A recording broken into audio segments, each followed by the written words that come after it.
دوستوں، میں مدثر احمد انقلاب ٹی وی کے لیے خصوصی پیشکش شمشیر بے نیا میں آپ تمام کا استقبال کرتا ہوں۔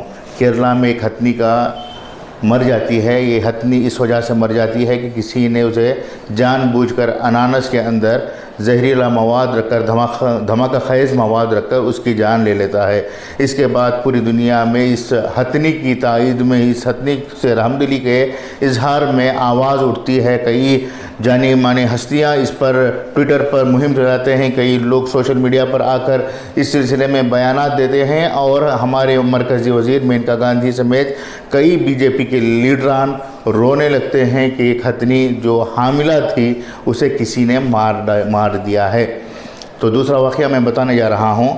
صفورہ زرگر جو دلی کے جامعہ ملیہ اسلامیہ کی طالبہ ہے اور وہ اسٹوڈنٹ یونین کی سربراہ ہے، انہوں نے پچھلے دنوں NRC اور CAA کے خلاف آواز اٹھائی تھی اور مرکزی حکومت سے مطالبہ کیا تھا کہ مرکزی حکومت NRC اور CAA کے قانون کو رد کرے، منسوخ کرے، اور ہندوستان میں جس طرح سے آئین چلتا آ رہا ہے اسے ہی بحال رکھے۔ اس آواز کو اٹھانے والی صفورہ زرگر بھی اب 21 ہفتے کی حاملہ ہیں، اور وہ اس وقت مودی حکومت کی بدولت سے تہاڑ جیل میں بند ہیں۔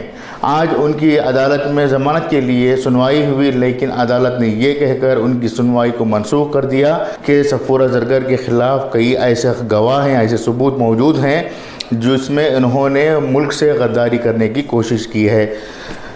دیکھ لیجئے کہ کس طرح سے انصاف کا ترازو ایک طرف ہتھنی کے لیے جھک رہا ہے اور ایک انسان کے لیے اس کا پلڑا اٹھ رہا ہے۔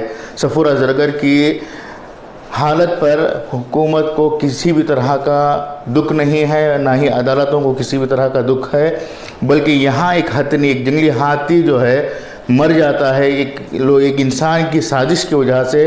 یہاں پر پوری دنیا ایک طرف ہو رہی ہے اور صفورہ زرگر جیسی لڑکی کو، ایک عورت کے حمایت میں کوئی آگے نہیں آ رہا ہے۔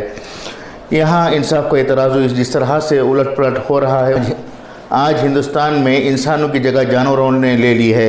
اس سے پہلے بھی جانوروں کے نام پر ہندوستان میں کئی قتل ہو چکے ہیں، موب لنچنگ ہو چکی ہے، اخلاق سے لے کر جدید تک گائے کے نام پر قتل ہونے والے نوجوان ہیں، لیکن ان لوگوں کو کبھی انصاف دلانے کے لیے کسی نے آگے پیش رفت نہیں کی ہے، نہ ہی کسی انسانی حقوق کے اداروں نے آواز اٹھائی ہے، نہ ہی مینکا گاندھی جیسی خود آور لیڈروں نے آواز اٹھائی ہے۔ آج ایک ہتھنی مر جاتی ہے تو اسے بچانے کے لیے جس طرح سے لوگوں کا ہجوم امڑ آ رہا ہے، اسی طرح سے اگر ہندوستان میں انسانوں کی جان کو بھی اہمیت دی جانے لگے گی تو شاید بابا صاحب امبیڈکر کا جو قانون ہے اسے کچھ نہ کچھ تقویت ملے گی۔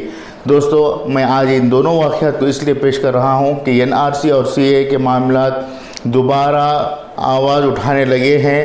امت شاہ یہ کوشش کرنے لگے ہیں کہ اسی لاک ڈاؤن کی میعاد میں اس قوانین کو بھی لاگو کر دیا جائے، کسی نہ کسی طریقے سے ہندوستان پر اسے لاگو تھوپا جائے۔ تو ہماری یہ کوشش ہونی چاہیے کہ NRC اور CAA کو کرونا کی آڑ میں نہ بھولتے ہوئے ہمیں دوبارہ اس سمت میں آواز اٹھانے کی ضرورت ہے۔ بھلے ہی ہم سڑکوں پر نہ اتریں، لیکن اس کے متبادل جو ذرائع ہیں ان متبادل ذرائعوں کے مطابق ہمیں ہندوستان کی حکومت تک یہ بات پہنچانے کی ضرورت ہے کہ کرونا رہے، صحیح ہے، ٹھیک ہے، ہم مان لیتے ہیں، لیکن ساتھ میں NRC اور CAA کے جیسے وائرس ہمارے درمیان نہ رہیں۔ اس کے لیے حکومت کو مجبور کیا جائے۔